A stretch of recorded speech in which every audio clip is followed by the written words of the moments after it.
तो सूटकेस लेके मैं हर गली में गया हूँ रिपेयर करने, और फाइनली मेरी 1400 रुपये सैलरी, 1400 रुपए की सैलरी के लिए 8 राउंड का 8 इंटरव्यू राउंड का दिया। इंटरव्यू हुआ, और Tata Sky came up with an ad, मांगोगे तो मिलेगा। तो सीए तक जाने के लिए वो उस समय 5-7 रुपये का ऑटो का टिकट खर्चा होता लगता था। था। तो मैं उनकी फैक्ट्री से सीए तक वॉक करके जाता था, और एंड वो 5-7 रुपए बचा लेते थे। I used to save that money. ये क्या ये कारण है आपकी कंपनी में 3500 लोग काम करते हैं? इसके पीछे सीक्रेट क्या है, अगर मैं कुछ पूछूं? बिकॉज आज की जनरेशन कुछ सीक्रेट मांगती है, कुछ फेस मांगती है, कुछ कि आपसे कुछ ऐसा चुरा लें कि वो सॉस जल्दी से मिलाएं हाँ, और वो रेसिपी मिल जाए और सेम टेस्ट आ जाए। आपको ये देखना है कि आपके ऑर्गेनाइजेशन में ऑथेंटिसिटी कितनी है। ऑथेंटिसिटी किसको कहते हैं? If you had crashed the plane and survived, I would have kept you as a pilot. So what I got, I am now giving back to the society. अब इसकी secret क्या है? This is for the bosses. किससे क्या काम कराना है, इसकी सीक्रेट क्या है? You are a big fan of our prime minister Oh yes, and you are a big follower of the Narendra Modi ji, हाँ, हाँ। Narendra Modi ji and BJP. आपके बॉडी पे मुझे पता है कुछ 400 कुछ टैटूज भी हैं। बहुत सारे tattoos are to do with Sanatan and all of that. ये है कि इंसान जो है वो केंद्र पे है। बचपन से डिसिप्लिन और राष्ट्रवाद की बातें करना, कल्चरल नेशनलिज्म। अच्छा। हमारे एक पॉलिटिकल मतलब बीजेपी का जो जिसने फिलोसफी लिखी was the ideologue of BJP, हाँ। और उनकी एक फिलोसफी थी इंटेग्रल ह्यूमनिज्म, एकांत मानववाद। उसमें क्या है कि मानव जो लास्ट लाइन में खड़ा है उसके चारों तरफ वो केंद्र है। आपने तो बड़ा सॉफ्ट वर्ड यूज़ किया कि ये मोदी भक्त है, मुझे अंधभक्त कहते हैं। हाँ। हमारा राष्ट्र ध्वज है भारत माता का, उसको मानता हूँ, और भगवा ध्वज को मानता हूँ, और मोदी जी को मानता हूँ। तो I am surrendered, there is no doubt. तो किसी स्टार्टअप को अगर गवर्नमेंट प्रोजेक्ट्स लेने हो तो उसका क्या रास्ता है? केजरीवाल ये कहता रहता है कि दिल्ली का धूला कौन है। किसी के झूठे बर्तन धोगे तो हाथ तो धुल ही जाएंगे। That concentrate on providing pain area का सोल्यूशन। 2025 में हम शुरुआत में बैठे। Are the businesses which are going to boom. और केजरीवाल एक वर्ड यूज़ करता था कि मैं एनार्की फैलाने आया हूँ, आई एम एन एनार्किस्ट। तो Kejriwal was always a puppet. ये पूरा वेल स्टडीड है कि आप 10 रुपए का पेन यहाँ लगा रहे हो, ढीली शर्ट पहन रहे हो, और कांग्रेस और बीजेपी अंदर से मिल चुके हैं। लेकिन गेम चेंज हो चुका है देश का। Welcome to podcast by space creators. आजकल सबसे ट्रेंडिंग वर्ड है महाकुंभ, बट ये आपके लाइफ के महाकुंभ के ऊपर एक पॉडकास्ट है। जो महाकुंभ प्रयागराज में हो रहा है उसके ऊपर नहीं, जो आपकी जिंदगी में हमेशा चलता है। अब महाकुंभ के बारे में क्या खासियत है कि ये वाला महाकुंभ वैसे नॉर्मल 12 साल में एक बार आता है, और जब वो 12 के 12 स्लॉट पूरे हो जाते हैं 144 साल में एक बार आता है। बट आप एक चीज देखिए, इतना लंबा समय लगता है एक अच्छे पर्व को आने के लिए। बट हम क्या चाहते हैं कि कोई भी अच्छे पर्व इंस्टेंट में हमारे पास आ जाए। बट लाइफ ऐसी नहीं होती। लाइफ ऐसी होती है कि आपको अपना स्ट्रगल, स्वेट, अपना काम, कंपोजर सब कुछ दिखाना पड़ता है, रखना पड़ता है, पूरा करना पड़ता है, तब आपको कामयाबी की सीढ़ी मिलती है। आज हमारे पास जो गेस्ट हैं उनका नाम हिमांशु जैन है, और ये डायरेक्टर है एक बहुत बड़ी सॉफ्टवेयर कंपनी के। बट ये बहुत इंटरेस्टिंग स्टोरी है क्योंकि इन्होंने अपना करियर एक सिर्फ इंजीनियरिंग का डिप्लोमा 1 साल का लेके शुरू किया था, क्योंकि इनके पास पढ़ाई करने के लिए पूरे मीन्स नहीं थे, और एक 1400 रुपये की नौकरी से शुरू किया था, और आज ये अपने साथ 4 से 5 हज़ार लोग एम्प्लॉय करते हैं। अब हिमांशु सिर्फ इतना ही नहीं है, इस पॉडकास्ट में ये अपनी जर्नी के साथ साथ ये भी बताएंगे कि ये कैसे पूरी तरह से बचपन से सनातनी हैं और उसी आइडियोलॉजी पे चलते चलते इन्होंने सक्सेस पाया।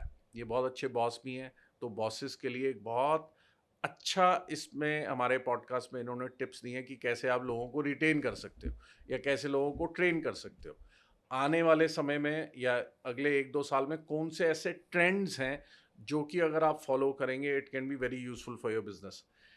And we have had a lot of conversation. आज हमने ओपन कर दिया एक डिफरेंट चीज़ की, और हमने अपनी टीम को ओपन कर दिया है प्लेटफॉर्म, और उन्होंने बड़े सारे क्वेश्चन पूछे, क्योंकि हिमांशु जो हैं वो बहुत इनको मोदी भक्त भी कहा जाता है, अंधभक्त भी कहा जाता है, बहुत ज़्यादा फॉलोअर हैं हमारे करंट प्राइम मिनिस्टर के। तो पॉलिटिशियन नहीं है या पॉलिटिकल पार्टी से कनेक्टेड नहीं है, मगर ये फॉलोअर है। तो हमारे टीम मेंबर्स ने अपने क्वेश्चन भी पूछे हिंदुत्व पे, सनातन पे, माइनॉरिटीज़ पे, वेरियस टॉपिक्स, दिल्ली इलेक्शंस पे, केजरीवाल पे। तो बहुत ही मिक्स और बहुत ही इंटरेस्टिंग पॉडकास्ट है, एंड तक ज़रूर देखिएगा। एंड आपको एक बात बता दूं, about 90% of our viewers are not our subscribers. तो कृपया सब्सक्राइब ज़रूर कीजिए, सब्सक्राइब बटन पे। एक बहुत इंपॉर्टेंट चीज़ है, हमें कमेंट्स चाहिए, जो दिल में आए आप, क्या अच्छा लगा, क्या बुरा लगा, कैसा लगा, कमेंट ज़रूर करिए। और आपको हमारे पॉडकास्ट में और कैसे गेस्ट चाहिए वो भी हमें ज़रूर बताइए। Thank you very much, and let's start with Himanshu. Hi, नमस्ते। नमस्ते हिमांशु। हिमांशु, मेरा सबसे पहला सवाल आपसे ये है कि पता है, हमने बहुत बार सुना है, और ये इफेक्ट के लिए थंबनेल भी बनाया जाता है कई बार पॉडकास्ट में, कि 1400 रुपये की जॉब से शुरू हुए और 3500 लोग काम कर रहे हैं। मगर मेरे लिए ये मैं कह रहा हूँ इफेक्ट बनाने की चीज़ नहीं है। मेरे लिए ये रियल है, because I know you personally as well, and not the entire journey, but I have seen you in big part of this major part of the journey. तो जब 1400 रुपये की जॉब ली थी, ऐसी क्या मजबूरी थी कि ये लेनी पड़ी थी? फैमिली कंडीशंस तो होती ही हैं, और जब फैमिली में बहुत ब्रेकडाउन्स थे तो I decided to stand on my own. Okay. और फैमिली को ज़्यादा परेशान ना करके। क्या किस तरह की प्रॉब्लम थी family? Father was in a very high position, he was in a good job, we had good money, but then my both grandparents had cancer. Okay. तो ये टू अटेंड देम, मतलब रोज ही hospital जाना, ये जाना, you know how it is with very old people. So then my father ने decide किया कि मैं रिज़ाइन करके ही चलाऊँगा। तो because he was in a private job, तो कोई पेंशन नहीं होती, कुछ नहीं होती, तो suddenly there was a dip in finances. अच्छा। And at that moment I realised, my father never told me there is a dip, but I realise the tension जो घर में होती है, बच्चे को पता चल जाता है। तो that was in my 12th standard. तो जल्दी से आई गॉट एडमिटेड। मैंने पॉलिटेक्निक से अपना वो किया, डिप्लोमा, और फिर तुरंत एक जॉब ली, जॉब ढूंढी। उसकी भी एक बहुत अच्छी स्टोरी है। जॉब एडवर्टाइज हुई थी पेपर में, और वो भी एक ग्रेट ह्यूमन बीइंग है जिनके यहाँ मैंने जॉब की, और वो 300-400 लोग आए उस जॉब के लिए, और 2 जॉब थी। किस चीज़ की जॉब थी? Computer hardware engineer. अच्छा। मेरा डिप्लोमा वही था। अच्छा। तो सूटकेस लेके मैं हर गली में गया हूँ रिपेयर करने। हाँ। तो जब वो 8 राउंड का इंटरव्यू हुआ, और फाइनली मेरी 1400 रुपये सैलरी, 1400 रुपये की सैलरी के लिए 8 राउंड का 8 इंटरव्यू राउंड दिया का आपने? इंटरव्यू हुआ, और सारे बड़े बड़े इंजीनियर्स, बड़ी उसे बीटेक वाले भी थे बड़े कॉलेजेस के, लेकिन आई वाज सिलेक्टेड। तो जब सिलेक्शन हो गया, और हमारा जब वो होता है इनिशिएशन कंपनी में, तो पता चला कि जो मेरे साथ सिलेक्ट हुआ है वो 3500 रुपये में, अच्छा। और मैं 1400 में। तो मैंने बॉस से कहा कि हम दोनों साथ एक बैच में आए। तो उसने एक बात मुझे सिखाई जो ज़िंदगी भर मैं सीख गया, अच्छा। कि जब आपसे पूछा आपको कितने चाहिए, आपने कहा सर आप जो देंगे ले लूँगा। And that's what I get. So और उससे पूछा तो उससे पूछा, उसने बताया कि 3500 स्टार्टिंग होनी चाहिए। हाँ। And that has stayed with me in my wow. Business and everywhere. And then Tata Sky came up with an ad, मांगोगे तो मिलेगा। मांगोगे तो मिलेगा। So that is a interesting part of the story. तो 1400 रुपये की ये स्टोरी है सर। Very nice. और तो आपने जॉब शुरू कर दी हार्डवेयर इंजीनियर की, पर ग्रेजुएशन क्यों नहीं किया था? फैमिली? हाँ, ग्रेजुएशन में 4 साल लग जाते, अच्छा। और मुझे जल्दी बाहर निकलना था। ओके। और तो मुझे मिला था मोरबी, एक जगह है वहाँ गुजरात में, तो सेरेमिक में बीटेक मिला था, और एक ही ऑप्शन था डिप्लोमा। तो मैं कहा जितनी जल्दी मैं बाहर आ जाऊँ, उतनी जल्दी कमा सकते हाँ, हैं। और डिप्लोमा की जो फीस थी 356 रुपये पर सेमेस्टर, अच्छा, और सिर्फ 5 सेमेस्टर थे। और अब करीब 16-17-1700 हाँ, रुपए की फीस तो थी, वो सारा मैंने फंड कर लिया खुद ही। अपने आप। तो पेरेंट्स को कभी नहीं जाके बोला कि क्या हो रहा है, क्या वो नहीं हो कैसे रहा फंड किया? है। वो भी एक बहुत अच्छी स्टोरी है। एक बिजनेसमैन थे मेरे भाई के दोस्त, हाँ, वो अपनी अकाउंट्स की फाइल मुझसे लिखवाते थे। हाँ, फिर वो कहते थे कि इन फाइल्स को लेके सीए को दे आओ। हाँ, तो सीए तक जाने के लिए उस समय 5-7 रुपए का ऑटो का टिकट खर्चा होता लगता था। था। तो मैं उनकी फैक्ट्री से सीए तक वॉक करके जाता था। और एंड वो 5-7 रुपए बचा लेते थे। I used to save that money. तो विद दैट ये डिप्लोमा कंप्लीट हाँ, हुआ। उससे डिप्लोमा भी हुआ, थोड़े खर्चे भी हुए। And never asked, never. And you know the best part is my father never told मी कि हाँ, मेरे पास पैसे नहीं है तो मत मांग। तो मरी अपने आप से ही थी। हाँ, I just wanted to disappear, be available to them but not be another. Liability. हाँ, तो हम्म, वो था मेरे अंदर, हाँ, और वो आज भी है। हम्म, मतलब आज भी दो तरह से सोचता हूँ। एक तो I am useful to people, hmm, और जो मेरे लिए काम कर रहे हैं उनके घर में भी ये प्रॉब्लम्स होंगी। हाँ, हाँ, सो लिटरली एक समय ऐसा था कि मैं उनके साथ बैठ के कैलकुलेट करता था हम्म। कितने का तेल आता है, कितने का जो आपके टीम मेंबर्स है। हाँ, कितनी बार बिहार जाना है या अपने घर जाना है, तो कितना मिनिमम पैसा आपको चाहिए प्रैक्टिकली। हम्म, बच्चे कितनी बार बीमार होते हैं, तो मेडिकल इंश्योरेंस कराना, और मिनिमम एक फिक्स सैलरी तैयार की मैंने। हम्म, और एक चैलेंज लिया कि इस सैलरी से नीचे किसी को नहीं दूंगा हम्म, सर्वाइवल के लिए। हम्म, तो वो चीज़ जो है, उससे सीखा कि नॉट ओनली मेरे लिए, अब मैं जो करता हूँ उसके लिए किसी को भी वो दिन ना देखने सेम पड़े। सेम तकलीफ ना है। हाँ ओके। ये कारण है आपकी कंपनी में 3500 लोग काम करते हैं? हाँ, हम जो 4 पार्टनर हैं, 5, हम हम्म, लोग यही सोचते हैं कि लोग डिसाइड करते हैं टर्नओवर और ये वो।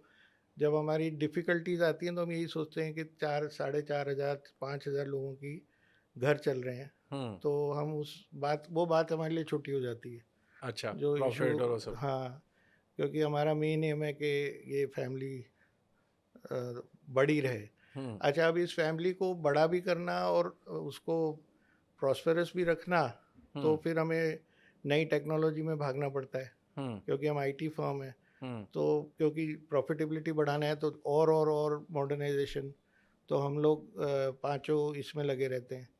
तो आजकल एआई में हम बहुत, हमारी एआई लैब्स हैं। हम्म। एक एक्सीलेंस सेंटर खोला है हमने गुजरात, गांधीनगर आईआईटी में। अच्छा, और यंग बच्चों को हम वहीं से उठा रहे हैं कॉलेजेस से, अच्छा, और उनको ट्रेनिंग देके एब्जॉर्ब भी कर रहे हैं।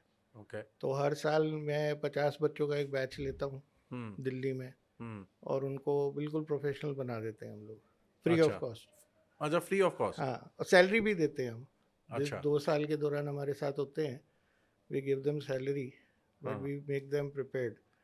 And then they are free to go wherever they are. हाँ, after 2 years bond they are free. And but they stay also they उसमें? डोंट गो।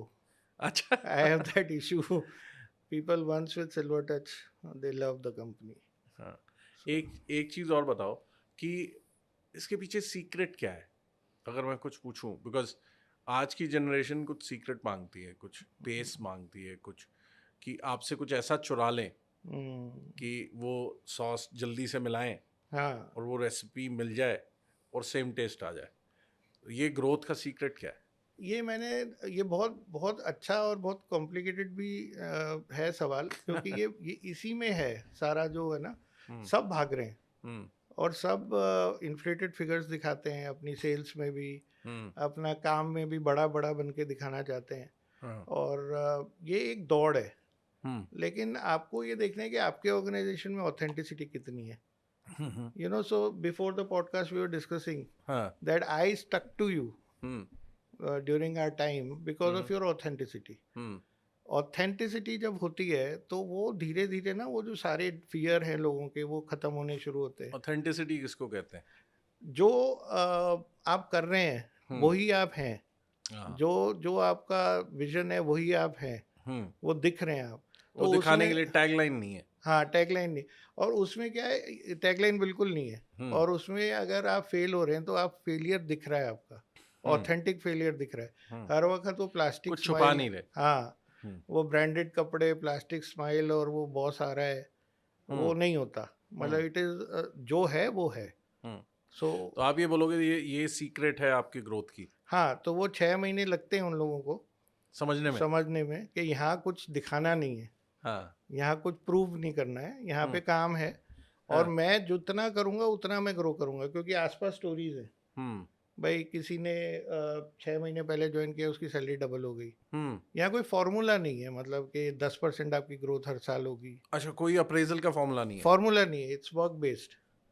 और आप खुद ही डिसाइड कर लोगे ये I need this, I need this, performance के हिसाब हाँ, से. I want this responsibility now. Sir ये जो प्रोजेक्ट आ रहा है ना, ये मैं लूँगा. So they are taken, not given. Okay.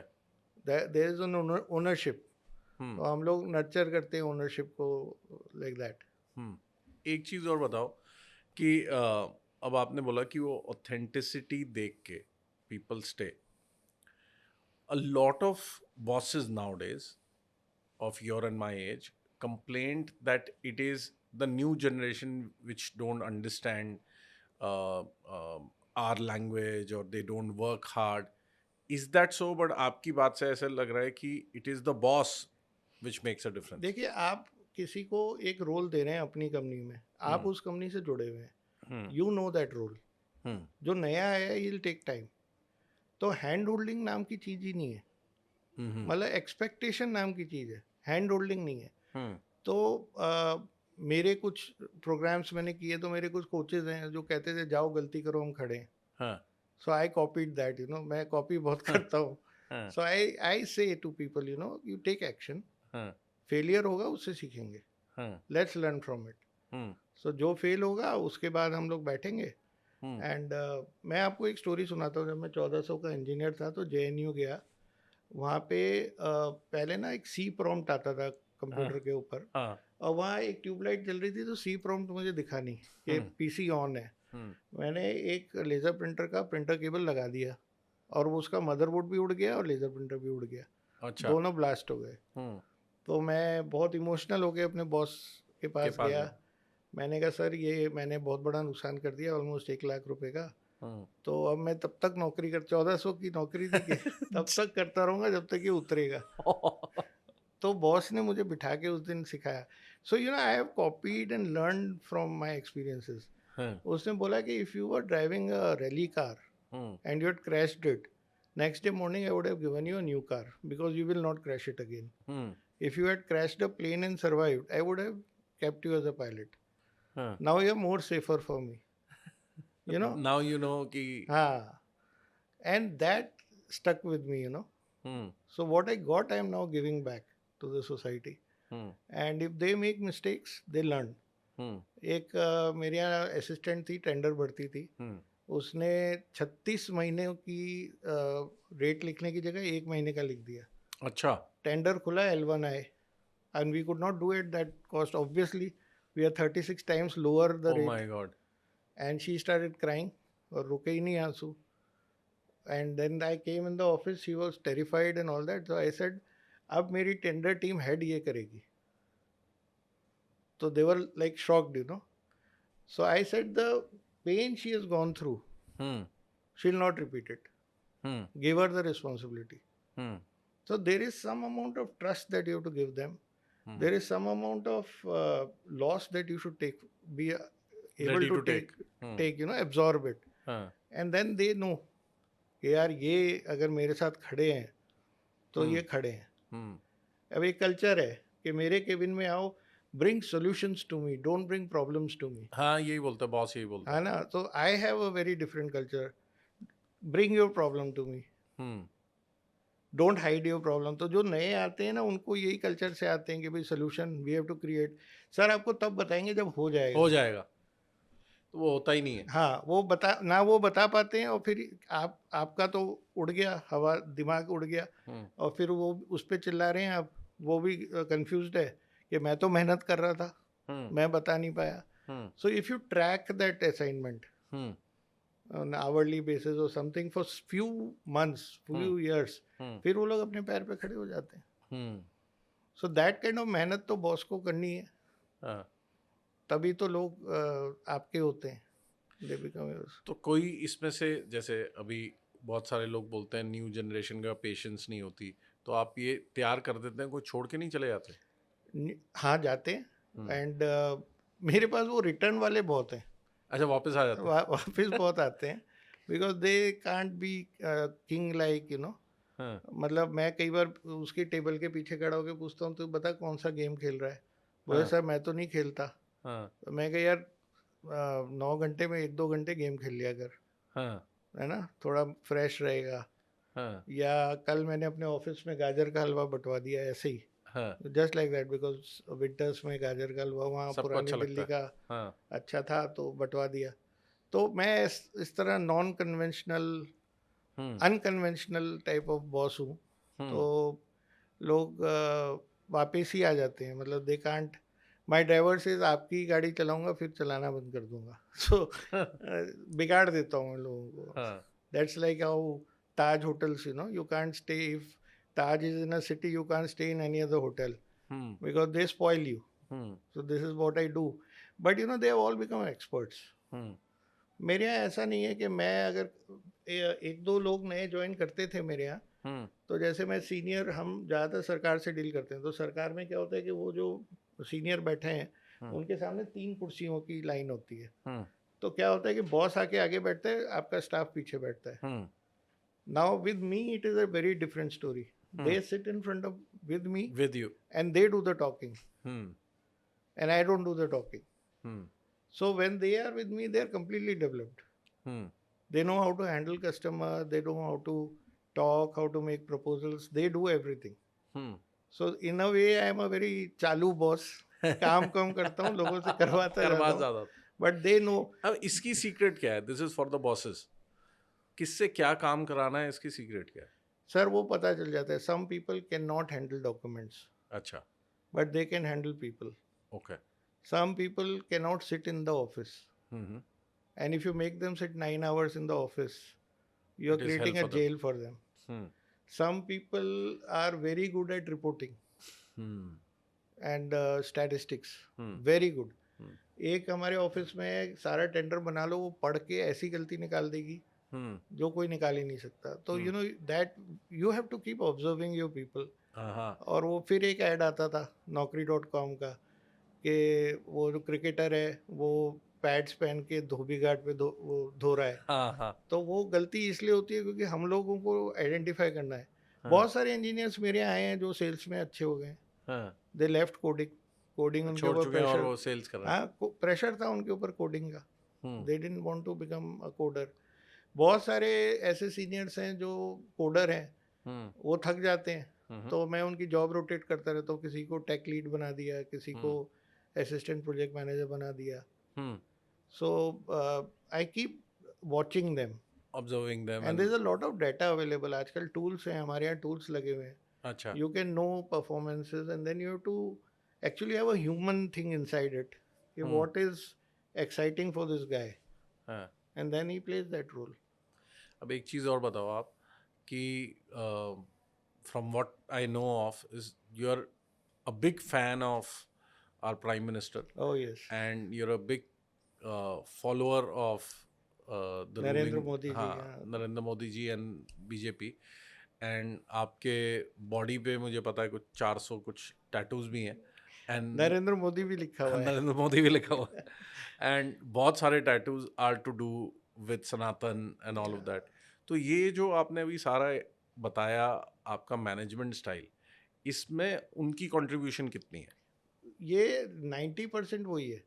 हमारे एक पॉलिटिकल मतलब बीजेपी का जो जिसने फिलोसफी लिखी was the ideologue of BJP, हाँ, और उनकी एक फिलोसफी थी इंटेग्रल ह्यूमनिज्म। ओके, तो अगर आप मोदी जी को देखेंगे तो इंटेग्रल ह्यूमनिज्म के सोर्स से काम करते हैं वो। हम्म, एकांत मानववाद, हम्म, उसमें क्या है कि मानव जो लास्ट लाइन में खड़ा है उसके चारों तरफ हम्म, वो केंद्र है। हाँ, हाँ, like communism is community is the केंद्र, कैपिटलिज्म इज, ये है कि इंसान जो है वो केंद्र पे है। अच्छा, तो हम लोग जो है, जैसे मेरी स्टाफ डीलिंग है, हम्म, वो भी एक तरह से इंटेग्रल ह्यूमनिज्म से आ रही है, hmm, it is coming right from there. हाँ. So it plays a major role. And then Sanatan धर्म में सनातन itself is continuity. Continuously आगे जा रहा है. सनातन goes on and on and on. There is no ultimatum. हम corporate world में क्या, either you're good or you're bad. Either you achieved or you Judgment did ले not. ली. Judgment ले ली. हाँ. Sanatan is non-stop. Sanatan, and then there is equality, equal caring of people. So that is how it works. So ये तो सारा वही मैं कहता हूँ कि ना तो प्रोफेशनल लाइफ होती है, ना पर्सनल लाइफ होती है, ना पॉलिटिकल लाइफ होती है. अच्छा, आपकी लाइफ होती है. हर जगह आप वैसे ही होते हो. तो हो सकता है मेरा बीजेपी का जो फिलॉसफी या संघ के साथ जो मेरा रिश्ता था, वही मेरे बिजनेस में लोगों से डील करने में वही आता है बीच में. आपका संघ से क्या रिश्ता रहा है? बचपन से डिसिप्लिन और राष्ट्रवाद की बातें करना, कल्चरल नेशनलिज्म. अच्छा. तो उससे बहुत ज़्यादा मैं प्रभावित था, क्योंकि मैं गुजरात में रहता था अर्ली ईयर्स में. अच्छा. तो बहुत मेरी स्कूलिंग गुजरात में हुई है. Okay. और गुजरात में आरएसएस बहुत स्ट्रॉन्ग बैकग्राउंड से थी उस समय, आज भी है. तो संघ से रहा पहले, फिर अलग अलग ऑर्गेनाइजेशन से जुड़ता गया उम्र के हिसाब से. जब बहुत जोश होता है तो आप बजरंग दल में होते हो. उसके बाद जब थोड़ा जोश ठंडा होता है तो विश्व हिंदू परिषद में आता है. और उसके बाद आप बीजेपी में ग्रेजुएट. तो यहाँ पे क्या है कि आपको हर लाइफ की स्थिति में एक ऑर्गेनाइजेशन मिल जाती है अपना योगदान देने के लिए. तो योगदान देता ही रहा मैं थ्रू आउट माई लाइफ. कुछ ना कुछ करते रहे. तो एक चीज़ बताओ, अब बहुत सारे लोग ये पूछेंगे कि ये तो आप प्रमोट करने के लिए हो सकता है कह रहे हो, क्योंकि आपको एक पॉलिटिकल पार्टी से प्यार है, तो हो सकता है आप उसको प्रमोट करने के लिए ऐसा कह रहे हो. बिल्कुल, ये सवाल जायज़ है. और पूछते होंगे लोग, पूछते भी हैं. और आपने तो बड़ा सॉफ्ट वर्ड यूज़ किया कि ये मोदी भक्त है. मुझे अंधभक्त कहते हैं. हाँ. अंधभक्त. बट अंधभक्त जो मेरी ट्रेनिंग हुई है वो सरेंडर्ड है. भक्ति में एक रूप है सरेंडरिंग का. हाईएस्ट लेवल होता है. और सरेंडरिंग आप उसी को कर सकते हैं जिसको आप मानते हैं. तो मैं इस फिलॉसफी को मानता हूँ, इस झंडे को मानता हूँ, जो हमारा राष्ट्र ध्वज है भारत माता का, उसको मानता हूँ. और भगवा ध्वज को मानता हूँ. और मोदी जी को मानता हूँ. तो I am surrendered, there is no doubt. Surrendered to what? Surrendered to principles. Last mile, last delivery. मैं उस देश में रहता था 60% लोगों के पास टॉयलेट नहीं थी. मैं उस देश में रहता था, जब मैं बैंक में जाता था कोई ना कोई मेरे पास आ जाता था पेन और फॉर्म लेके कि हमारा भर दो. और उसको बार बार चक्कर लगवा रहे हैं. राशन कार्ड नहीं है उसके पास. राशन कार्ड बनाने के लिए उसको लाइनों में लगना है और उसे पैसा खिलाना है. तो मैं उस देश में रहता था जहाँ आप ये नहीं कह सकते कि हेल्थ का भी आपका वो कुछ मिलेगा पैसा, या आपका इंश्योरेंस होगा या कुछ होगा. तो ये धीरे धीरे ये रेवोल्यूशन, लास्ट माइल डिलीवरी, और ये सब देखते देखते. और मैं बहुत ट्रैवल करता हूँ. I am widely travelled. I travel in almost every state. And then I saw this happening. तो अगर आदमी इसी के लिए जिंदा हो और वो होते हुए देख रहा है, तो सरेंडर तो होगा ही वो. और फिर वो उसी की अच्छाई की बात करेगा. तो it is but obvious. I am promoting my thought. अच्छा, हम एक लेवल पे आ गए थे हिंदुस्तान में कि अगर मुझे हिंदू धर्म पसंद है तो मैं अपने घर में रख रहा हूँ उसको. लेकिन अब मैं उस लेवल पे आ गया हूँ कि जो चीज़ें हमें पसंद है उसे प्रोपोगेट कर रहे हैं. कि हमने ये जीत पाई, हम इस बुराई से ऊपर गए, इस बुराई से ऊपर गए, ये हमारे यहाँ अच्छाई है. To propagate, to create that inspiration in people. और मेरे ख्याल से हिंदू धर्म शायद इकलौता धर्म ऐसा होगा जो कभी भी किसी को कन्वर्ट करने के लिए ना काउंसल करता है, ना प्रमोट करता है, ना फोर्स करता है. Am I correct? Yeah, never. They are very happy with all other religion. लेकिन हिंदू धर्म की तरह के जो धर्म है, जैसे ब्राज़ील में माया, ग्रीस में था, और ये सीरिया में था, मेसोपोटामिया में था. तो ये 9 धर्म थे. अच्छा. पुराने. कौन से? यही माया हो गया, ये कल्चर, ग्रीस का कल्चर हो गया, मेसोपोटामिया में हो गया. ये 9 धर्म थे जो फायर को पूजा करते थे. ऑस्ट्रेलिया में था, पूरा इंडिया अमेरिका पूरा इंडिया ही था हम्म बेंजामिन फ्रैंकलिन के आने से पहले। हाँ इट वाज कम्प्लीटली फायर की पूजा करना, ये सब खत्म हो गए कल्चर। अच्छा लेकिन सनातन धर्म आज भी जिंदा है, इतने लाख सालों बाद भी जिंदा है। और ये सब खत्म कैसे हुए? ये सब कोई इन्वेडर आए, कुछ आया, कन्वर्ट हो गए सब? कन्वर्ट हो गए, मार दिए गए। हम्म लेकिन हमारा जो सनातन कल्चर है वो खड़ा रहा। हम्म हमारी आज भी आयुर्वेद काफ़ी स्ट्रांग है, हम्म आज भी हमारी साइंसेस बहुत स्ट्रांग है, हम्म वो आज भी कंट्रीब्यूट कर रहे हम्म हैं लाइफ में। और इसलिए मैं कहीं ना कहीं कहता हूँ कि हमें गर्व होना चाहिए हम्म अपने पास्ट पे, हम्म और इसीलिए उसे प्रोपोगेट करता हूँ मैं। और ये डिस्कनेक्ट क्यों रहा? जैसे हम इससे पहले बात कर रहे थे, ये डिस्कनेक्ट क्यों रहा कि बहुत सारे लोग घर में क्यों रखते रहे, प्राउडली क्यों नहीं कहते रहे? एक तो सिंपल जवाब है, डर था, हम्म क्योंकि तलवार का किस डर था। चीज़ का डर? उस समय तो मुगल सल्तनत थी, ब्रिटिशर्स थे, हम्म और सिस्टमेटिक अब्यूज़ था हम्म रिलीजन को। हम्म तो वो डर था कि हम्म मैं अपने पास रखता हूँ हम्म और उसे बंद कमरों में फॉलो करता रहता हूँ, जब खुलेगा तो खुलेगा। हम्म एक तो वो था। दूसरा, हमारा जो आप हैं, आप अपने बेटे को लेंगे या आपके फादर हैं या मेरे फादर हैं, वो ज़्यादा चाहेंगे कि वैल्यूज़ डालूं, ये हम्म पढ़े लिखें और अच्छा कमाने लगें और सेटल हो जाए, बस उस पर ध्यान रहे। उस पे ध्यान। तो इसलिए हम जिंदा रहे ना, हम्म एसेट्स बनते गए, हम जिंदा रहे, हम्म क्योंकि हमने और चीज़ों पे ध्यान नहीं दिया, हम्म नहीं तो हम बर्बाद हो जाते। हम्म तो एक तरह से इसका फ़ायदा भी हुआ है, हम्म और एक समय हो सकता है कि यही टाइम है बाहर आने का, हम्म ये भी हो सकता है। तो ये हैं कुछ चीज़ें जो मतलब दूसरी बात ये है कि मैं बहुत बड़ा ज्ञानी नहीं हूँ, हाँ हाँ सारा एक्सपीरियंशियल है। हाँ, तो जो किसी को खुद नोटिस किया, खुद देखा, हाँ, अपनी आंखों से सीखा देखा। या लोगों को सुन के रिपीट कर दिया। हाँ तो वो बिल्कुल प्रैक्टिकल लाइफ जिया हूँ मैं, हम्म और उसी से सीख के आगे बढ़ता रहता हूँ। हाँ। अब आप क्या चाहेंगे? जैसे you have two daughters, right? तो आपने उनको कितना सनातन का ज्ञान दिया है? या मैंने फ्री छोड़ा, अच्छा एक्चुअली दोनों को फ्री छोड़ा, और दोनों बाई चांस उसी लाइन पे हैं। हम्म वो पब्लिक सर्विस में है, बड़ी वाली तो पब्लिक पॉलिसी पे ही कर रही है। Hmm she had this opportunity to come in any business or do anything, earn money, hmm but she's more into public policy now, and she's into disaster management की public policy. So अच्छा she's completely in a different field. हम्म पहले तो लोग कहते थे teacher बनेगी, professor बनेगी, but you know she is doing a 4th degree from IIT Bombay, okay and she is doing a good.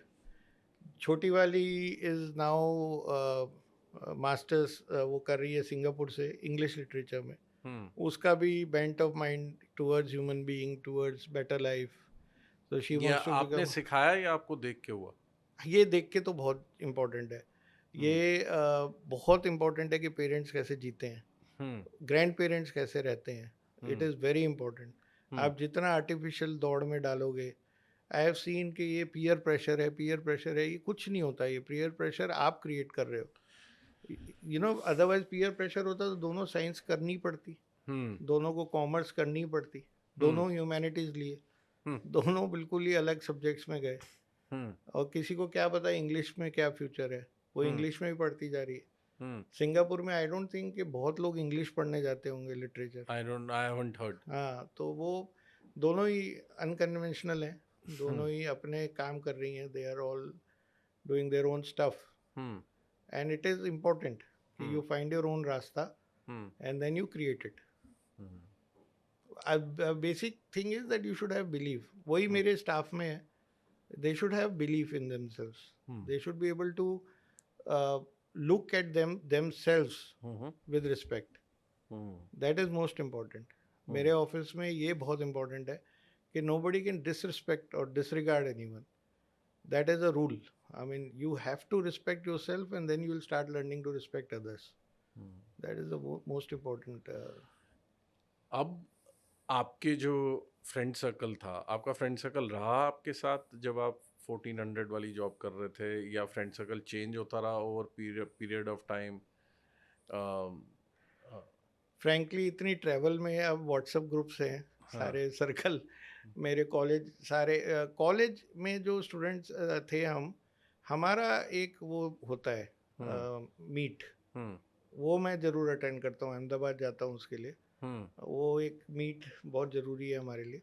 उनको कैसा लगता है कि वहाँ उन्होंने तो आपकी जर्नी देखी, मतलब देखी नहीं, हाँ, या वो एक होता ना कि यहाँ पे छोड़ा था और यहाँ पहुँच गया? वो बहुत इमीडिएट सर्कल में यहाँ पे भी हर जगह ये प्रॉब्लम आती है।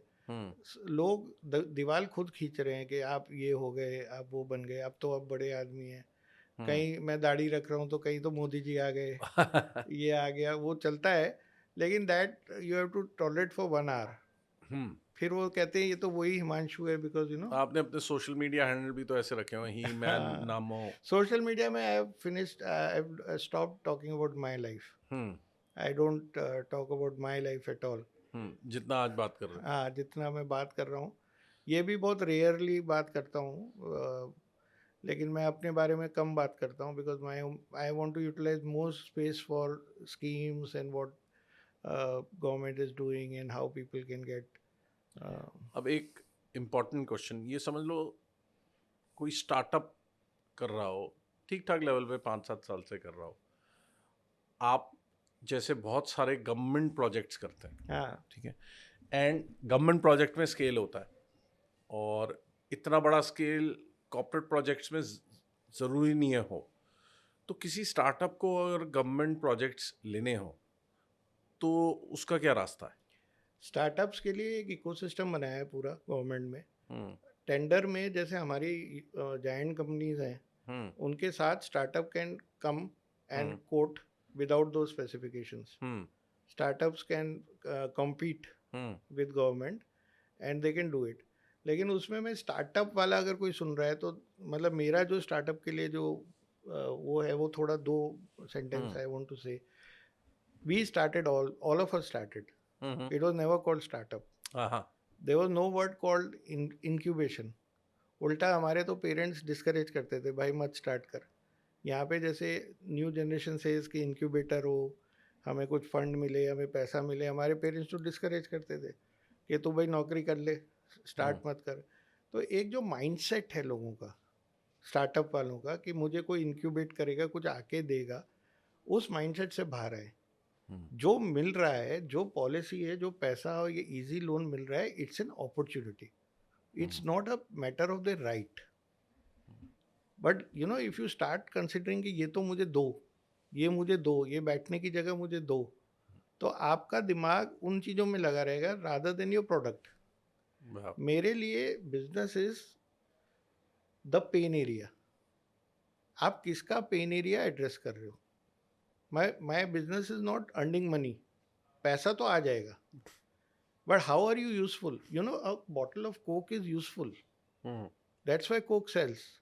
एक लेवल के बाद यू स्टार्ट फीलिंग कि मैं थका हुआ, I need a diet Coke, so that is the use of that. या सो पेन एरिया एड्रेस करना is the main thing, rather than मुझे ये दे दो, वो दे दो, वो दे दो। So once they start getting to the pain area, फिर स्टार्टअप वाले जब सरकार में जाते हैं, there are those IAS officers जो 90,000 करोड़, 1 लाख करोड़, 9,000 करोड़ ऐसे प्रोजेक्ट साइन कर रहे हैं। बिल्कुल कर रहे हैं। आप उधर बैठ के उनको सुनने की जगह आप भाषण देने आ जाते हो, in your courts, and you say that this is the best, और सरकार ये कुछ नहीं कर रही, और जैसे ही आप बोलोगे सरकार कुछ नहीं कर रही, वो सुनना बंद कर वो देंगे। पूरा बंद हो जाता है। Instead of that, if you listen to, if you go to a service center, or you go to a DM's office, or you go to a primary health center, and you see what's going on, road construction में आप देखो क्या issues आ रहे हैं, and then you provide something to them. मुझे नहीं लगता बिजनेस की कमी है। लाखों करोड़ों रुपए के कॉन्ट्रैक्ट सरकार देती है, and there is so much of work, but only thing is you have to get into the system, you have to be with the system, and you have to understand that you are here to provide, you are a service provider, rather than you are a startup which has मैं some एक political entitlement। मजाक कर लूं? हाँ करो। केजरीवाल ये कहता रहता है कि दिल्ली का धूला कौन है। अब हमारे लिए धरती जो है माँ है, हम धूला वर्ड यूज थोड़ी कर सकते हैं CM के लिए, बिल्कुल नहीं कर सकते। तो हम लोग ये कहते हैं कि हम सेवक हैं, आप सेवक को वोट दो। So that see, so all this is connected. Yeah. We are in business to get to provide service. To provide service, to do seva, and then money तो आएगा. मेरे एक गुरु हैं, वो कहते थे कि किसी के झूठे बर्तन धोगे तो हाथ तो धुल ही जाएंगे. So this I want to tell all the young people that concentrate on providing pain area का solution rather than giving ज्ञान. rather than creating an Excel sheet कि मेरे को इतनी फंडिंग चाहिए. हाँ, ये फंडिंग चाहिए, ये बैठने की जगह चाहिए. फिर वो क्या होता है, लंच में वो बहुत सारे स्टार्टअप्स को मुझे मेंटर करने भेजा, तो मैंने देखा कि वो लंच में इतने हाई फिगर्स, पिज़्ज़ा के, ये वो सारा खाने में ही पैसा चला गया. कंसंट्रेशन जो है वो रन. और there are some real genius people, some very successful startups are there, and if you notice how they became successful, because they are filling the gap. Surf filled the gap. तो सारे washing machine, सारे जो washing powder हैं, सब Surf हो गए, because they filled the gap. And there are gaps. ये नहीं है कि सर्फ और कोक ने सारे गैप फिल कर दिए, ऐसा नहीं है. Amul came up with its drinks, वो कोक को हरा रही है आजकल. So there is a lot of things that you can do. If I were to ask you कि इन द कमिंग ईयर्स, अगले 1-2 साल में, 2025 में हम शुरुआत में बैठे, what are the trends that you're seeing in business? Like which are the businesses which are going to boom? One of the biggest business that is going to boom is AI. Okay. India ने over the years invest किया software पे, and India has lot of data. अच्छा. It has got mines of data. So this data can be used to create wonders. Things like forecasting. Okay. Things like forecasting, and also telling where are the pitfalls, what is weak, where we need to. I'll give you a small example. If you use AI, now they're going to use AI in railways. Okay. कुछ season होते हैं जहाँ goods train की ज़रूरत होती है, खरीफ crop के लिए ज़्यादा, कहीं पे किसी के लिए ज़्यादा, कई बार जैसे कुंभ की तरफ ज़्यादा ट्रैफिक जा रहा है, कहीं और कहीं नहीं जा रहा, तो relocation of wagons, relocation of passenger, allocation of wagons according to the demand, that can be forecasted. Okay. It can be forecasted now, क्योंकि ये सारा डेटा सालों का पड़ा हुआ है. Okay. There is nothing new happening. Okay. Summer vacations rush. So you can forecast. You can forecast कि इस रोड पे इतने बजे इतना ट्रैफिक आता है, तो इस ट्रैफिक को मैं ऐसे डाइवर्ट कर दूँ. सो बड़ा इंफ्रास्ट्रक्चर खर्चा नहीं है, and these models can be used anywhere. Okay. Data को लेके, and data is available. You know, government की एक साइट है data.gov.in. अच्छा. उस पर डाटा अवेलेबल है गवर्नमेंट का. Play around with it, create a gold mine. 33 crore बच्चों का डाटा है स्कूल का. 33 करोड़. हाँ. वाह. तो one big thing which I see is data. Data can be used to reduce the cost of cement in construction material. बहुत चीज़ें हैं, modeling. So one has to, that is one of the trends that I see. Another is, this is a year of consolidation. Okay. People should not go beyond their means this year. Because everything, world order is changing. With Trump in office, he is going to put America back in action. And as he may put tariff on various countries, and things are going to really shake up. So it is time to wait and watch, and not spend too much. Okay. At the same time, create a skill. Skill maybe in AI, in data, or I can talk about IT industry. Are you still creating skill at this age? Yeah. We have to constantly see. One thing why people will stay with you is they remain fresh. If they keep getting projects in new technology. Otherwise they start looking at other companies के वहाँ पे technology ज़्यादा है. So we keep learning. We have labs, and we keep learning. We keep creating. Like personally as well. Yeah. Personally तो मैं अभी graduation कर रहा हूँ because of the pressure to become a earning member. I did my diploma. अच्छा. So now I am doing my. I am a student. So you're doing your graduation now? Yeah, BBA कर रहा हूँ मैं. Business Administration, first semester. इस as में कर सकते हैं? हाँ, कर सकते हैं. Manipal university, I am doing it. Correspondence है? Yeah, it's online courses. And वो पूरा यूजीसी का है Hmm. And very nicely they teach. Which year? थोड़ा सा मुझे लगा था वो जब वो मैडम पढ़ा रही थी तो एक किसी बात पे the way she spoke to me, मैं मेरी सी ऐसी बात that happened, but then I became a student and so it is. अभी कौन से ईयर में आप? फर्स्ट सेमेस्टर का एग्जाम है next month, so I have that same butterflies in my stomach and I am studying and everything is going on. Will you study further as well? Yeah, I'll do my MBA and then I plan to do my PhD. Wow. My father had 5 degrees, my daughter has 4 degrees, both are PhDs. You're the only one who has a diploma. No degree, so I am now doing everything. I am doing fashion. I love my long hair. I take care of them. I do my tattoos. And तो starting में time नहीं था तो life थोड़ी सी कम जी, लेकिन अब तो पिक्चरें पीवीआर में me and my wife last show सारी देखते हैं. वाओ. सो वसंत को PVR is tired of us, मतलब सारी पिक्चरें देखते हैं. So I never seen a movie, never had that time in my life. So one more important thing for children and youth who are coming up is when you enjoy. वो मेरे फिर से एक गुरु थे, वो कहते थे कि जब नहा रहे होते हो तो सोचते हो इंटरव्यू देना है, और इंटरव्यू में बैठ के सोचते हो कि नहा लेता तो अच्छा था ढंग से. तो वो सारी जो चीज़ें वो नहीं होनी चाहिए. कि जब आप एंजॉय कर रहे हो तो एंजॉय करो, और सबकी हॉबी होनी चाहिए, सबकी एक हॉबी होनी चाहिए. और आजकल तो 90 आवर वर्क वीक की बात करते हैं, तो फिर कैसे हॉबी हो सकती है? वो आउट ऑफ कॉन्टेक्स्ट है मेरे ख्याल से उस बेचारे का. मैं अपने बच्चों को, देखो मेरे ऑफिस में कोई वर्क आवर नहीं है, नहीं करना है काम मत करो, लेकिन कुछ परफॉर्मर्स होते हैं जो लग जाते हैं, और फिर वो बाद में आप 20 साल बाद देखो ना तो वो घर बना लिए, गाड़ियाँ बना ली, उन्होंने ही बनाया होता है. तो ये बहुत कंट्रोवर्शियल है, मेरे पीछे ही पड़ जाएंगे लोग. मैं किसी को किसी की बीबी से दूर नहीं कर रहा, लेकिन मेरे को वो बीबियां भी पता है जो कहती हैं तुम यहीं पड़े रहते हो. तुम जाओ काम करो. तुम जाके काम करो. शर्मा जी ने इतना काम कर लिया, अगर तुमने भी किया होता हमारा वो भी बड़ा गाड़ी बंगला नहीं आ होता. रही, शर्मा जी की गाड़ी आ गई, तुम्हारी गाड़ी नहीं आ रही. तो ये कंट्रोवर्शियल है और ये पर्सनल चॉइस है.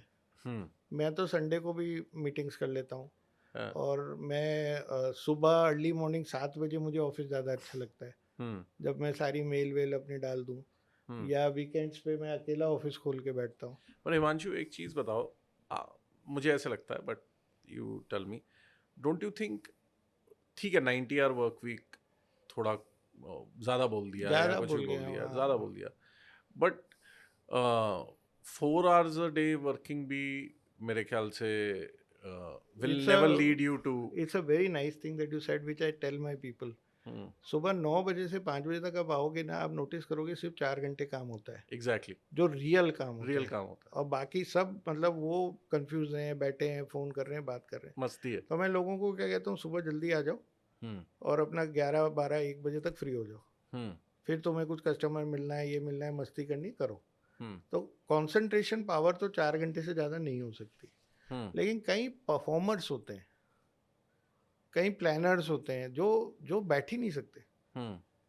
अभी एक बहुत बड़ी हस्ती, उन्होंने ट्वीट किया कि जब मैं रिटायर होंगी मैं, तो मैंने नीचे लिखा रिटायर, तो उसने बड़े गुस्से में कहा यार मैं भी रिटायर होंगी हिमांशु. तो मैं कहा आई डोंट थिंक सो. कुछ होते हैं, that 90 hours thing was pointed to those people who just love it, who just love that job, you know. They are always planning, they are always doing. और मैं इतना travel करता हूँ, मेरे बच्चों को कोई कंप्लेन नहीं है कि उनका फादर अवेलेबल नहीं है.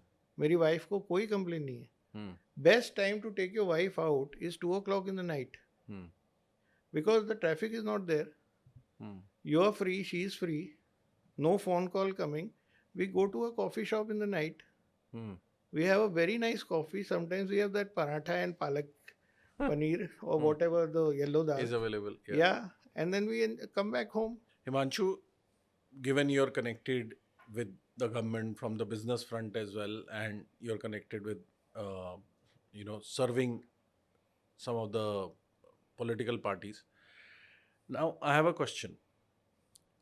If you see some data of the last I would say 20-25 years, तो हमारे जितने आर्म्ड फोर्सेस हैं उसमें अगर आप नोटिस करो कि जो भर्ती हो रही है वो बहुत कम हो रही है, एंड इट इज़ कि बहुत सारे एप्लीकेंट्स ही नहीं है.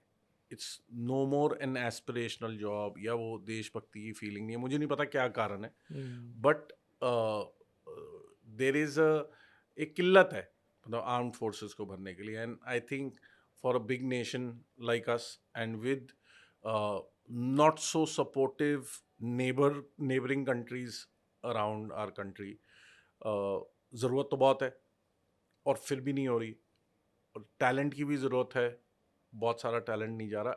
इसका क्या कारण है और इसके लिए क्या सरकार कुछ कर रही है? पिछली सरकारें एक सर्कल में फंस गई थी. एक तो जितनी आर्मी है उससे बहुत ज़्यादा पेंशन दे रहे थे, हाँ, और pension bills were very high, okay. Inflation was rising. दूसरा, मॉडर्नाइजेशन ऑफ आर्म फोर्स में इतना करप्शन हुआ कि मॉडर्नाइजेशन स्टैंड स्टिल पे हो गया. जो ब्यूरोक्रेट्स हैं वो मॉडर्नाइजेशन नहीं कर रहे थे. तो बहुत पुराने पुराने जहाज़, मतलब we lost 700 pilots in MiG crashes. MiG फट जाता था ऊपर जाके 21. तो we lost a lot of talent there. बाकी जो हमारी आर्म फोर्सेस थी ज़्यादातर कश्मीर में पुलिसिंग ड्यूटी में लगी थी. तो 6-7 बॉडी बैग रोज आना, it was a normal thing. It was very depressing. फिर कहीं राइट हो जाए तो आर्मी को भेज दो, कहीं फ्लड आ जाए तो आर्मी को भेज दो. वो आपने देखा होगा बंद हो गया. NDR and national disaster force है, एनडीआरएफ. और इसी तरह जो इंसर्जेंसी बिल्कुल ही ड्रॉप पॉलिटिकल हो गई. डिसीजन से 370 हटा के और मेन स्ट्रीम में कश्मीर को लाके, and better policing of border और फेंसिंग ऑफ बॉर्डर से अब army is now in an army role. Now the challenge for the government is to have a thinner army and but a potent army. ये नहीं कि आप retirement की as तक army में आ गए हो तो इट्स एन एम्प्लॉयमेंट सेंटर. तो एक अग्निवीर स्कीम लॉन्च की which is becoming very very successful.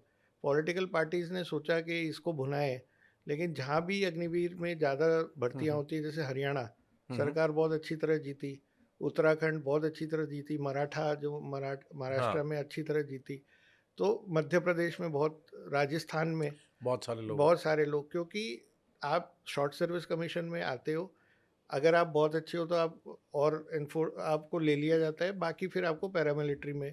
तो यूथ के पास अब बहुत अच्छे ऑप्शंस आ गए हैं. दूसरा, टेक्नोलॉजी में ज़्यादा आर्मी जा रही है, जैसे ड्रोन वॉरफेयर, ड्रोन पायलट्स, इसी तरह डाटा वाले, रेडार वाले. तो टेक्निकल मैन पावर जो है, जो बीटेक्स हैं, जो इस तरह के बच्चे हैं, वो ज़्यादा ड्राफ्ट हो रहे हैं. उसके बाद आपका एयरफोर्स हो गया. सारी लेटेस्ट टेक्नोलॉजी आ रही है. जो हाल में HAL, हाल में जो प्रोडक्शन हो रहा है प्लेन का, हमारी जो शॉपिंग लिस्ट है, और जो हम मिसाइल्स खरीद रहे हैं, जैसे DRDO हो गया. तो ये वॉरफेयर अब ज़्यादातर, अगर आप US को भी देखो तो वो टेबल से लड़ी जाती है, वॉर रूम से लड़ी जाती है war, rather than foot soldier से. फुट सोल्जर्स भी अब अब उनके पास वही नहीं थी, बुलेट प्रूफ्स नहीं थे, उनके पास गन्स नहीं थी प्रॉपर. मतलब पुरानी राइफल चली आ रही थी जो एनफील्ड की और वो होती हैं, या SLR थे. अब वो सारा चेंज हो रहा है, AK-2000 आ रही है.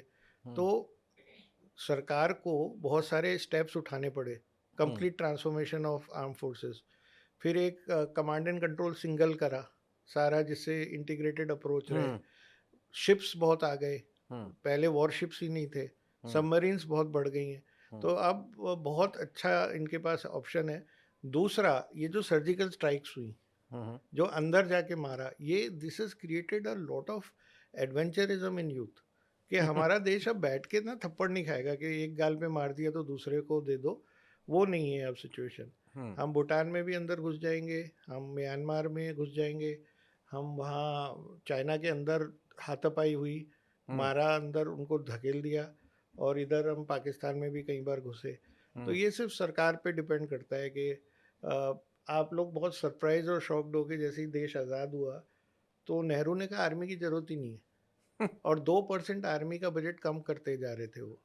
तो जब जो फर्स्ट वॉर हुई 1961 की, वी वर कम्प्लीटली अनप्रिपेयर्ड. ऐसे ऐसे किस्से जो हमारी सोशल स्टडीज़ की बुक से छुपाए गए हैं, जिसमें बैठे बैठे आर्मी जवान मारे गए, क्योंकि वो सुपीरियर बंदूकें लेके और आगे हमारे रहे। पास माउंटेन वॉरफेयर के कपड़े ही नहीं थे, हमारे पास वो गॉगल्स ही नहीं थे, कुछ नहीं था। 61 में इसलिए बुरी तरह हारे हम लोग। तो वो सारा जो सिनेरियो है कि आप देश को किस तरह लेते हो, वो तो प्रधानमंत्री पे ही होता है। फिर वही बात आ जाएगी अंधभक्त। हाँ। तो गिवन ये अंधभक्ति की बात हो रही है, आज हम एक डिफरेंट चीज़ करने वाले हैं हमारे पॉडकास्ट में। हाँ हमारे टीम से काफ़ी लोग हैं जो इस रूम में बैठते हैं और उनके बड़े सारे सवाल होते हैं। तो नॉर्मली वो सवाल मैं कई बार ले लेता हूँ पॉडकास्ट में, मगर आज हम उन्हीं को मौका देंगे।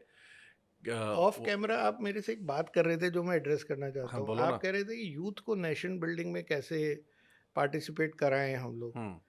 अगर आप बहुत ध्यान से देखें तो Modi ji is governing by a Harvard management approach called nudging.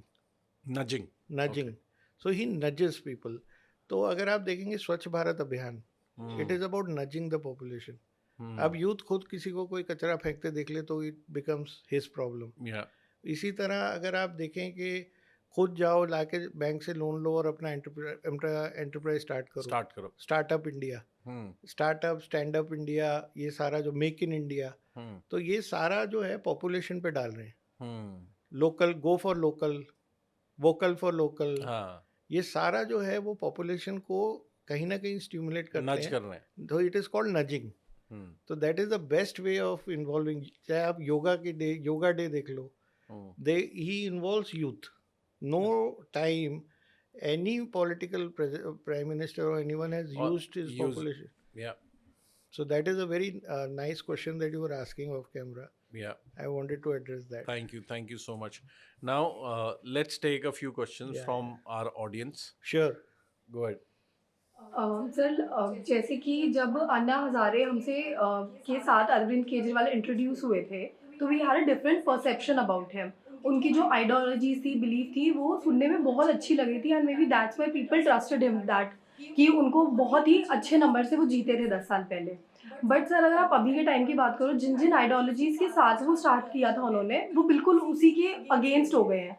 Beat corruption, liquor scam, and अभी रिसेंटली वी हैव नोटिस्ड कि जितने भी हमारे पुराने पॉलिटिशियंस थे दूसरी आपकी पार्टीज के, उनको वो लेकर आ रहे हैं अपनी टीम में, सो दैट कि उनका जीते वो लोग। तो उनका मेन गोल अब चेंज करना नहीं रहा, उनका गोल सिर्फ ये रहा है जीत के सीट पे बैठे रहना।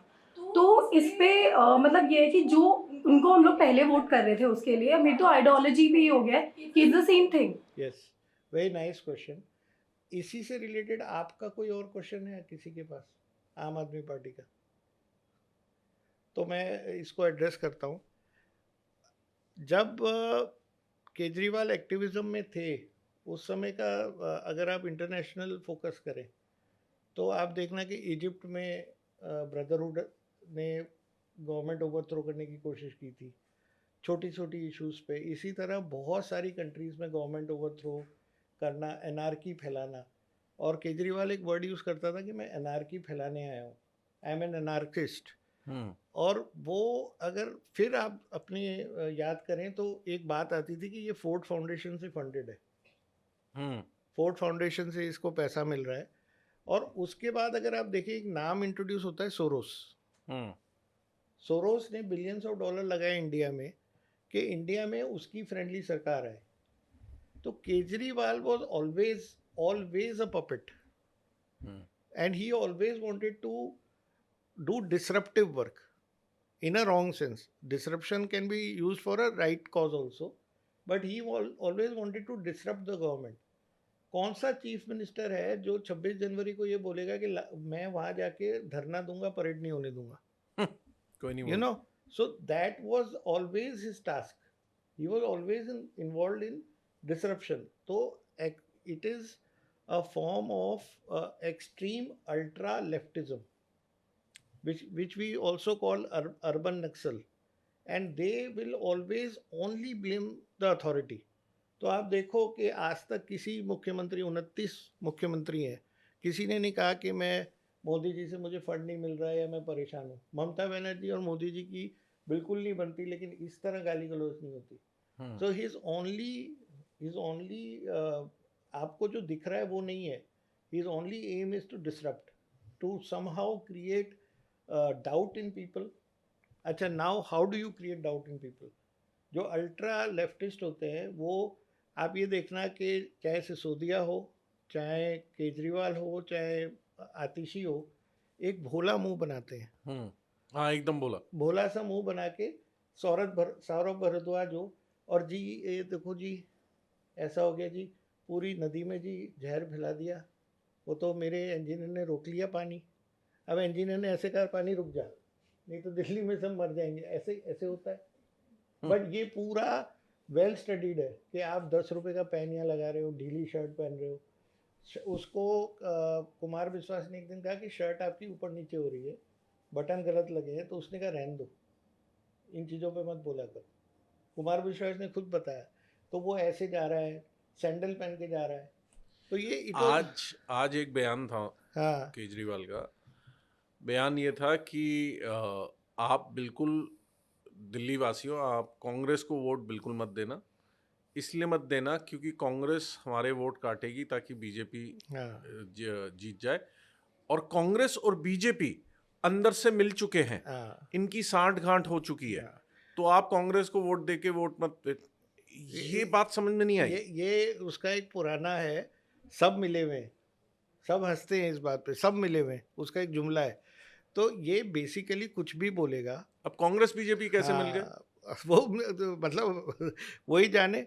तो वो कुछ भी बोलेगा, डिसरप्शन क्रिएट करेगा, उसको सिर्फ इस देश में कोशिश थी कि किसी तरह जो फार्मर्स बैठे हैं वो 5 लाख ट्रैक्टर अंदर घुस जाएं।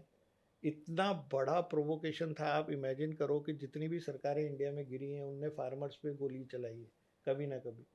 आपकी 26 जनवरी के दिन सारे अंदर घुस गए, लाल किले पे चढ़ के झंडा बदल दिया, लेकिन 400 पुलिस वाले दिल्ली पुलिस के बुरी तरह घायल हुए, लेकिन एक गोली नहीं चलाई। एक फार्मर अपने ट्रैक्टर के नीचे मर गया, तो राजदीप सरदेसाई ने कहा कि देखो उसे मार दिया, बाद में उसे सॉरी बोलना पड़ा। लेकिन सरकार ने अपने ये सारे जो प्लान थे, टेक ओवर, हाँ take over of the capital, फिर पार्लियामेंट, आप देखो ना वर्ल्ड में कितनी इस तरह की स्टोरीज हुई हैं कि पार्लियामेंट पे 5 लाख लोगों ने घेराव कर लिया। बांग्लादेश में अभी हुआ है। ये पूरा सोरोस का एक प्लान है, क्योंकि ही हैज अनलिमिटेड मनी, और वो प्लान है to completely destroy the fabric. अब जब वो आपसे नहीं हो पा रहा, तो Soros is now concentrating more on Congress. So that is a different topic which we can talk on hours.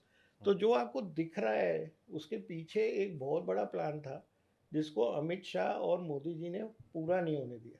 नहीं तो वो जो बॉर्डर पे बैठे थे, it could have gone worse. लोग कहते हैं कि गोली क्यों नहीं चलाई, बट गोली चलाने से दे वांटेड कि गोली चले। तो लाइफ में it is very important for youth to understand कि कई बार अपने एक्शंस रोकने पड़ते हैं। आपके पास बंदूक है तो ये नहीं है कि चला दो। That is the, I hope I have answered your. आपका क्वेश्चन? सर मेरा क्वेश्चन ये था कि भारत के अंदर कुछ नेता ऐसे हैं जो हमेशा लाइक टिप्पणी देते हैं, जैसे अकबरुद्दीन ओवैसी हो गए, असदुद्दीन ओवैसी हो गए, स्टालिन हो गए, वो हमेशा मतलब हिंदू धर्म को नीचा दिखाते हैं काइंड ऑफ। कोई कहता है कि हिंदू धर्म डेंगू के जैसा है, कोई कहता है 15 मिनट के लिए पुलिस हटा दो तो देख लेंगे क्या होगा क्या नहीं। एंड अभी हाल ही में भी एक स्टेटमेंट आया है, एक नेता ने महाकुंभ के ऊपर टिप्पणी दी है। इसके ऊपर आप क्या कहोगे? कि खरगे की टिप्पणी है कि वो डुबकी लगा के भी क्या मिलेगा। एंड उसके बाद भी हम देखते हैं कि हिंदू धर्म का जब भी कोई पर्व आता है या फिर कोई रैली निकाली जाती है, उसके ऊपर पथराव होता है, एंड स्टिल लास्ट में एट द एंड हिंदू को ही हिंसक बताया जाता है। तो इसके ऊपर आपका क्या वो? अब जैसे आप उत्तर प्रदेश के सीएम देख लें या मध्य प्रदेश के सीएम देख लें या इंक्लूडिंग गुजरात में देख लें, तो जो पत्थरबाजी जब होती है तो उसके बाद बुलडोज़र्स आते हैं और जो अवैध निर्माण है वो सारे तोड़े जाते हैं। इंक्लूडिंग ये जितने पत्थरबाज हैं उनका सीसीटीवी में उनकी फ़ोटो खींच के उनका पूरे सिटी में उनका पोस्टर लगाया जाता है, और अब तो खर्चा भी लिया जा रहा है उनसे कि आपने जो तोड़ा था, मेरठ में जो राइट्स हुए थे उसका पूरा खर्चा लिया है कि ये तोड़ा था, ये तोड़ा था, इतना खर्चा हुआ है, इतनी फैमिलीज़ ने पार्ट लिया था, आपको ये पे करना है।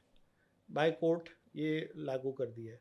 सो स्ट्रिक्टनेस जो सिंगापुर में है, स्ट्रिक्टनेस जो होती है एक सिविलाइजेशन में, एक दुबई में है, हाँ दुबई में है, रूल ऑफ लॉ, वो अब लागू हो रहा है विदाउट, ये नहीं देख रहे कि वो मुसलमान है या हिंदू है, राइटर्स के ऊपर एक लॉ आ रहा है।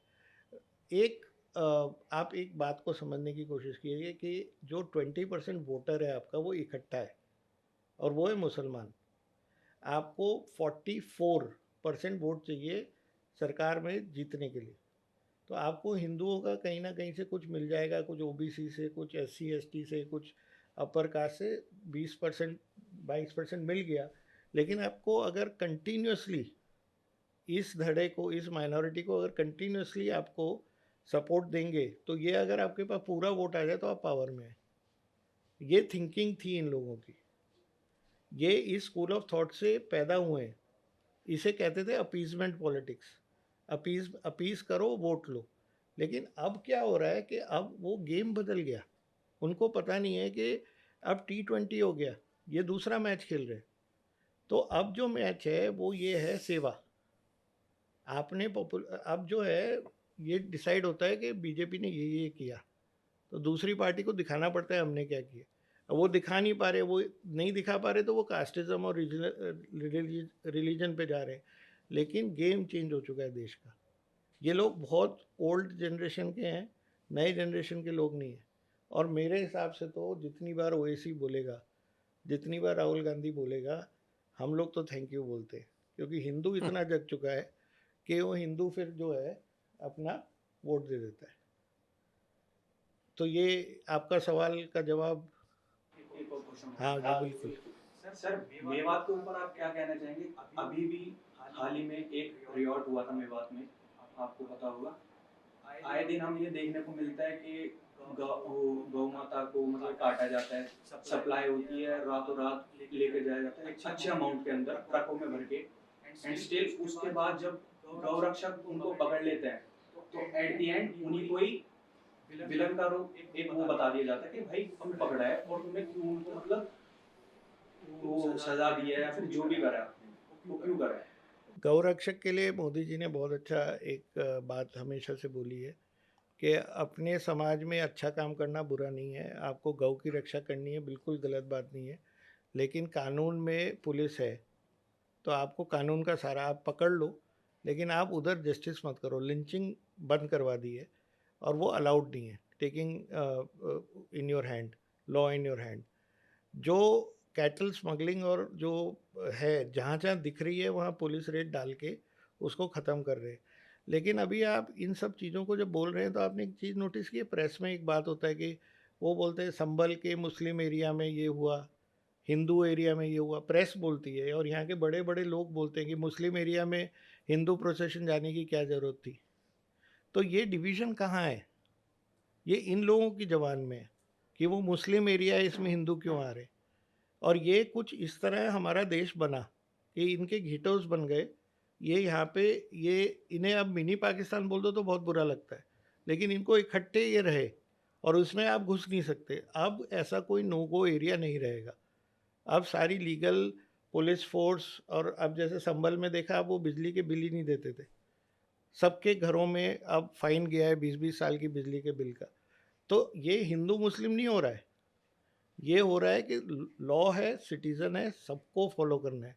आप मुझे वोट दो या ना दो, आपको फॉलो करना है।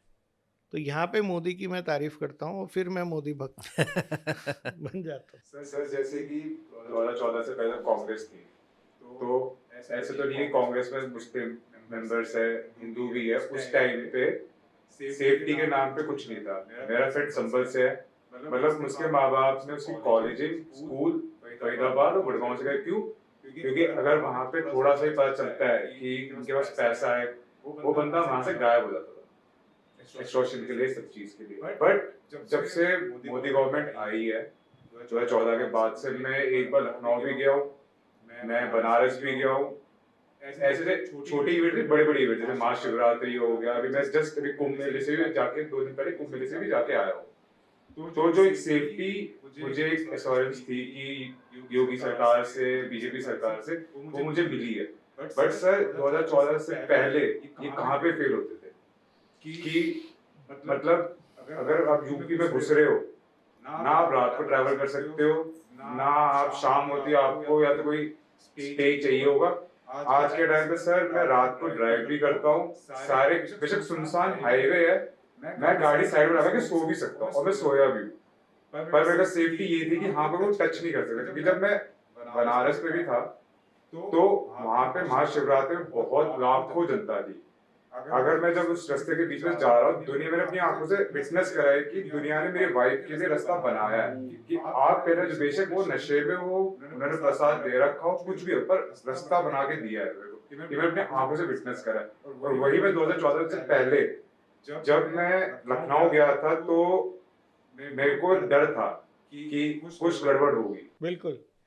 ये जो है ना, आप ये देखिए, पुलिस तो नई नहीं आई, पुलिस वही है, यूपी के लोग भी नहीं बदले, वही हैं। तो फ़र्क कहाँ आया? जो राजा है, जो हमें रूल कर रहा है, उसकी इंटेंशन में।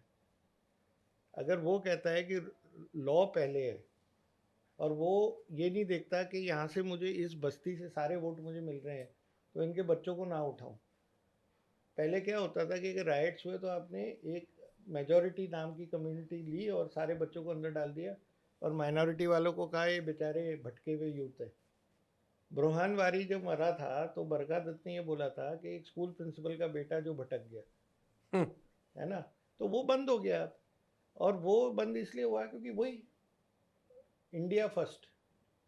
जब आप इंडिया फर्स्ट लागू करते हो, अब इसको आप कम्युनल एंगल पे ले जाओ, आपकी छोटी सोच है, लेकिन हमारी सोच ये है कि हमारा भारत आगे, भारत का कानून आगे, और उसको हमें इम्प्लीमेंट करना है। तो हम कोई कम्युनल लोग नहीं हुए, हम एंटी सेक्युलर नहीं हुए, लेकिन law of land has to be for everyone.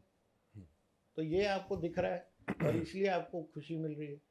दूसरा, एक सेकंड क्लास सिटीजन का दर्जा था मेजॉरिटी को। अगर आप हिंदू हैं तो आप सेकंड क्लास सिटीजन हैं। आपके मंदिर अगर टूटे हुए हैं तो वो तो पास्ट में हो गया, उसकी ज़रूरत क्या है। लेकिन अब आप फर्स्ट क्लास सिटीजन हैं, आप और सिटीजन के इक्वल है। तो ये दो चीज़ें हैं जो इस सरकार ने, और मैं तो बहुत खुश हूँ कि यूथ को ये सब डिफरेंसेस दिख रहे हैं अपने आप। Sir, on this note I have also a question. Sir, अभी आपने बोला कि सब कुछ रूल्स के अकॉर्डिंग हो रहा है, हमारा जो प्राइम मिनिस्टर है वो सब कुछ रूल्स के अकॉर्डिंग कर रहा है। हम हिंदूज़ हैं, सेकुलर की बात करते हैं, और इस्लामोफोबिक, हिंदूफोबिक, ये सब हमें पता है कि कौन किस वे में बोल देता है। बट मेरा ये है कि जब सब कुछ हम रूल्स के अकॉर्डिंग कर रहे हैं, उसके बाद भी मोदी ने, जो केजरीवाल जेल में गया या XYZ जो भी लोग जेल में गए, उसके बाद मोदी को डिक्टेटर बोल दिया जाता है कि ये तो सबको जेल में जाकर के डिक्टेटर है, ये तो यहाँ पर रूल नहीं चल रहा है कोई भी, यहाँ पर तो डिक्टेटरशिप चल रही है। तो इस चीज़ पे क्या हो? मैं तो इस पे उल्टा सवाल पूछ लेता हूँ कई बार हंसी से, कि क्या मोदी जी को एक हफ्ते के लिए डिक्टेटर बना दें? क्या वो जेल लेंगे? क्योंकि डिक्टेटर वर्ड को ना बहुत आसानी से यूज़ करते हैं। यूज कर दिया गया। मास जेनोसाइड, लोगों को मारना, लोगों की पूरी प्रॉपर्टी चोरी कर लेना, सब कुछ ख़त्म कर देना, उसे डिक्टेटर कहते हैं। सारी ओपोजिशन को मार डालना, सबको जेल में डाल देना, तो वो तो कुछ है ही नहीं आसपास। मगर स्ट्रिक्ट है, मेरे फादर की तरह है। मेरे फादर, मेरे ग्रैंडफादर ऐसे ही थे। जहाँ आई धर्म की बात, जहाँ आई शासन की बात, जहाँ आई अनुशासन की बात, जहाँ न्याय की बात, न्याय विथ फाइनेंस की बात, वहाँ स्ट्रिक्ट आदमी चाहिए था। हमारे मनमोहन सर बहुत अच्छे थे, बहुत बड़े फाइनेंस, 1968 से वो फाइनेंस में इन्वॉल्व थे, की पोजीशंस पे थे 1968 से। वो कभी फाइनेंस एडवाइज़र थे, कभी फाइनेंस सेक्रेटरी थे, कभी कुछ थे, कभी फाइनेंस कुछ मिनिस्टर थे। फिर 91 में उनका नाम फेमस हो गया, उनने ओपन कर दी इकोनॉमी। तो 1968 से जो वो क्लोज कर रहे थे, उन्हें 91 में ओपन करी। मगर वही मनमोहन सिंह ये बोलते हैं कि जितने भी आपके संसाधन हैं उसमें पहला अधिकार मुसलमान का है, तो आप डर के तो रहोगे हिंदू। सिर्फ वही है, अगर हिंदू सेकुलर होता है, अगर हिंदू इस्लाम के अगेंस्ट बोल दे कुछ, तो उसको बोल दिया जाता है ये तो इस्लामोफोबिक है। बट अगर इस्लाम वाले कुछ बोल दे तो बोलते हैं अपने धर्म को प्रीच ही तो कर रहा है, बस क्या गलत है? वो सब है। और इस्लामोफोबिक वर्ड है ना, ये सब वोकिज्म जो अब ट्रम्प लड़ रहे हैं यूएस में वोकिज्म के खिलाफ, वो कल्चर का पार्ट है। और इस्लामोफोबिक तो मुझे भी कह सकते हैं, मुझे डर लगता है। और इनमें अगर जो आपकी ऑडियंस सारी सुन रही है, अगर वो नहीं है इस्लामोफोबिक, तो उनको कहिए कि अपनी दुकानें, अपने घर जामा मस्जिद के आसपास खरीद लें, तब तो कोई जाएगा नहीं वहाँ रहने। या आज रात को किसी का बर्थडे मनाते हैं, चलो जामा मस्जिद चलते हैं। तो इस्लामोफोबिक तो सब है। देखिए, आपको ना अपने आप को दोस्त बनाना है। जैसे सिखों पे बहुत अटैक हुआ एक समय, कि ये एंटी नेशनल है, सिख जो हैं वो खालिस्तानी है। सिखों ने अपने आप को पूरे देश के साथ मिलके दिखाया, दे इंटीग्रेटेड देमसेल्व्स। करेक्ट। आज कोई सिख पे कुछ और बोल जाए ना तो 10 हिंदू खड़े हो जाते हैं खड़े कि हो नहीं जाते ये मत बोलो।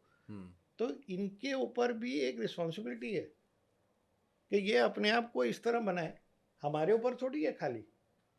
अगर मैं कल विपिन के ऊपर 10 आरोप लगा दूं तो विपिन की भी तो रिस्पॉन्सिबिलिटी है कि वो जवाब दे। करेक्ट। तो ये पॉलिटिकल पार्ट था आपके पॉडकास्ट पॉडकास्ट का। हम शुरू कहाँ से हुए थे? आपकी मगर मैं एक राइडर इसमें दे दूं कि I am Please. Not part of any party, हाँ, I am just a We are fan aware. Of Modi and I am a fan of Hindutva, और संघ का स्वयंसेवक मैं बचपन से हूँ। Correct. And thank you very much, Himanshu, for coming. मैं काफ़ी certain हूँ जो भी व्यूअर्स इसको देखेंगे, एक तो वो बहुत सारे लोगों के साथ शेयर करेंगे और इसमें सीखने को बहुत कुछ है, चाहे वो आपके बचपन के डिसिप्लिन के प्रिंसिपल्स हों, चाहे स्ट्रगल को अपनाना हो, चाहे how to be a responsible boss such that you nurture your teams. And मुझे आपकी वो नजिंग वाली बात भी बहुत अच्छी लगी। मैं बस ये चाहूँगा कि जितने भी व्यूअर्स इसको देखें उनको कमेंट्स जरूर लिखने चाहिए, क्योंकि कमेंट से पता चलता है कि आपको और कुछ जानना है या आपको क्या पता चला। तो मेरी अपील हमेशा जब भी मैं ऐसे किसी प्रोग्राम में होता हूँ यही होती है कि कमेंट्स ज़्यादा करें और अगर अच्छा लगे तो शेयर ज़रूर करें। दूसरा विपिन, ये एक पर्सनल सेंटेंस है, it's a privilege to be with you on a mic, because मेरी जर्नी में जो काफ़ी हद तक मैं सीधा जो बना हूँ उसमें तराशने में आपका बहुत बड़ा रोल है। And even though you are much younger than me, but still, you know, you were one of my best masters. I have got a privilege of having some few people in my life who have shaped my life, and I am so happy that I could spend this time with you. Thank you so much, Thank you, Himanshu. Thank you very much. Jai Shri And Ram. जय Shri Ram and thank you our viewers. आपको अगर ये podcast से इतना सा भी कुछ सीखने को मिला है, my request to you is go forward it and subscribe to our channel, and as Himanshu said, do comment ज़रूर कीजिए ताकि हमारे को पता चले आपको क्या समझ आया, क्या अच्छा लगा, क्या नहीं अच्छा लगा। Thank you very much.